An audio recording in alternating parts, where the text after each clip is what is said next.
সংবাদ, ঢাকা। তামাকের ব্যবহার কমাতে তামাকজাত পণ্যের ওপর কর বাড়ানোর প্রস্তাব করেছেন বিশিষ্টজনেরা। সকালে রাজধানীর এক হোটেলে বিশ্ব তামাক দিবস উপলক্ষে মানুষ আয়োজিত সংবাদ সম্মেলনে এমন অভিমত দেন তারা। আরো জানাচ্ছেন ফারহানা নীলা। 31 মে বিশ্ব তামাকমুক্ত দিবস।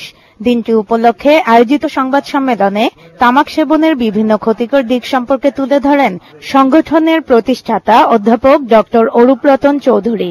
প্রতি বছর তামাকের ব্যবহার ফলে 12 লক্ষ মানুষ বাংলাদেশে প্রধান 8টি রোগে মারা যাচ্ছে, 3,82,000 লোক পঙ্গু হচ্ছে, 57,000 লোকের মৃত্যু হচ্ছে। আমরা চাই না সিগারেটের উপর কর আরোপের ফলে তামাকের ব্যবহার না কমলেও এ কাজে সবাইকে নিরুৎসাহিত করা সম্ভব হবে বলে মনে করেন প্রধানমন্ত্রী শেখ হাসিনার উপদেষ্টা ইকবাল সোবহান চৌধুরী।